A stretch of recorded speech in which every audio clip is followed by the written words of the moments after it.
So our lead this hour coming from the NBA. Why not?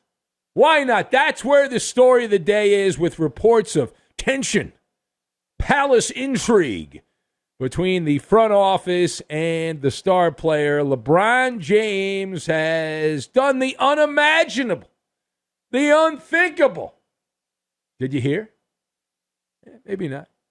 LeBron James has taken the bag of paper and run a bank heist in La La Land. LeBron agreeing to a 2-year, $97.1 million contract extension with the team that is second rate in L.A., the second best team in L.A., the Lakers, with a third-year option for the 24-25 season, which will be here before you know it. So this will give LeBron the most career earnings. It will most likely guarantee, barring a colossal snap, crackle, pop situation, that LeBron will pass Kareem Abdul-Jabbar as the all-time leading scorer in NBA history, and he will do it wearing the ugly purple and gold. So let us discuss the question, why, with all the consternation being tossed around, why would LeBron James extend his time on a non-playoff Laker team? So I've got sponge, malfeasance, and puppeteer. And we will tie all of these things together, and we are going to make a donkey, is what we're going to make. Why not? All right, now, LeBron James agreeing to hunker and bunker down in L.A. It is surprising. This is surprising. This was not what was supposed to happen. It is also a tell, and we always like when things like this happen. It makes our job easier. And so if you are analyzing and dissecting LeBron and his career choices, this is what's known as a dead giveaway. It is a dead giveaway. LeBron is done chasing the rings. He is content to hang out with the movie moguls, enjoy those Hollywood nights. LeBron, his goal is to pass Kareem Abdul-Jabbar as the NBA's all-time leading scorer. It's going to happen soon enough. Winning, if it happens, okay, but otherwise, forget about it, right? Throw in the sponge. Throw it away. There goes the sponge. You don't double down with brittle Anthony Davis, the guy that doesn't pick up a basketball and try to get better in the offseason for months, or the Freemason Russell Westbrook. If you're looking to win, it is all about pushing yourself as the stat bandito. And LeBron will certainly accomplish that. He will put up great numbers. I imagine for a player his age, he'll break all of the comps that were before him. He'll put up numbers which will be deemed empty numbers, because the Lakers at best are a mid-level contender for years to come in the Western Conference. Now, page 2, what about the Lakers side? What are the Lakers doing with the LeBron James extension? Well, as much as LeBron is giving away his intentions, so are the Lakers. It's a cautionary tale here. And they tell you in life, fool me once, shame on you. Fool me twice, shame on the Lakers, right? They're making the same mistake that they made years ago. You hate to see it, unless you don't. And they handed, you might recall, a long in the tooth, Kobe Bryant, from a playing perspective, crazy extension. Kobe could not get her done anymore as a basketball player. The word is washed. And the Lakers gave him the golden parachute contract, and people said, what are you doing? And then they were a lottery team, and they were a joke. And now they have decided to say, oh, you know what? I would like the malfeasance sequel. And they've gotten it. LeBron, to the naked eye, to the uneducated fan, he looks great. When you pull back the curtain, you see the hairline receding. You see the hairline cracks.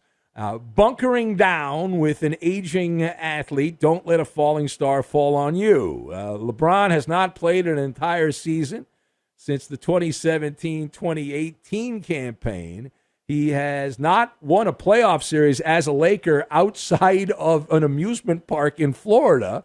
That's true. Needed 4 months vacation before the NBA playoffs to get that blow pop ring. He went on holiday, the most bogus title in the history of that sport. And last season, people say, well, if only LeBron had stayed healthy, the Lakers would have been okay. LeBron played 56 games. The Lakers had a losing record. They were 25-31, 446 winning percentage with LeBron on the court. But wait, there's more.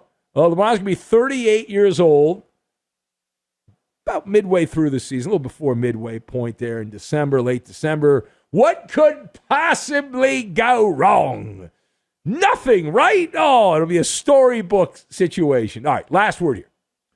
So what does the deal mean? I know you're dying to know. Will LeBron get his wish to play with Bronny in the NBA? Oh, that would be basketball porn for the assembled reporters and whatnot. So in terms of that, this contract is spam. It's filler. LeBron is hanging on as he chases the records. And the contract allows him a little more time.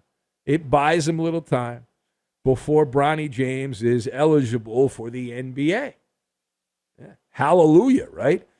And listen, Bronny, it's good to have that family and having the LeBron James as your dad. And scouts, you read some of these scouting reports, they'll tell you that he's really not that good as a ball player. He's not a top prospect, but he's got the right name, and his father's famous, and so he will ride that surname all the way to the association. Before he gets there, he'll have some sweetheart NIL deals, it would appear. Regardless, Bronny James, based on what we know today, is guaranteed of making it at least to an NBA training camp, and as a backup fringe guy, it's the family business, if you will. And as far as LeBron taking the contract and just chasing Kareem Abdul-Jabbar and for the next couple of years and all that, LeBron in this is the puppet master. Okay, he's the one pulling the strings here. He structured the deal with the Lakers in such a way to give him the wiggle.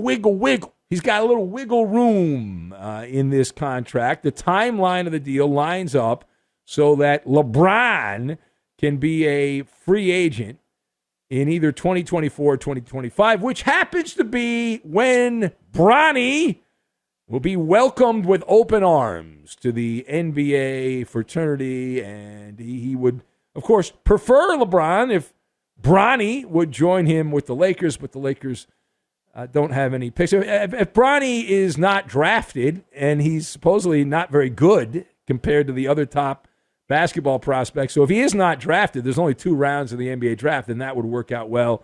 He could be an undrafted free agent and sign with the Lakers. But expect him to speak that into existence some way, come hell or high water, that his kid ends up on the Lakers. And beggars can't be choosers. LeBron, he does have the latitude as the puppet master to escape the Lakers when the time is right. And there is a trade kicker, so it's conceivable if LeBron gets bored with what's going on with the Lakers, he could force his way outbound to some other location, some other locale out in the backwoods.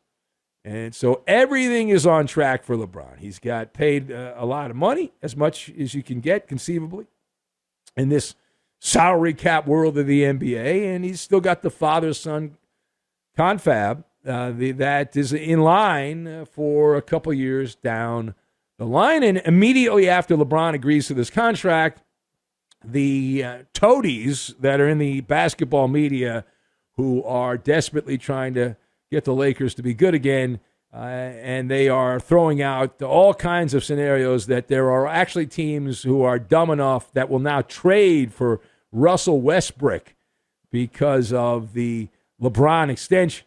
Indiana or San Antonio, the Lakers will be able to dump Russell Westbrook because there's a sucker out there that will take him with all of that terrible basketball that he played a year ago. But we'll wait and see on that. I am skeptical unless the Lakers will throw in a couple of old rusty trophies. They can throw those in to complete the trade.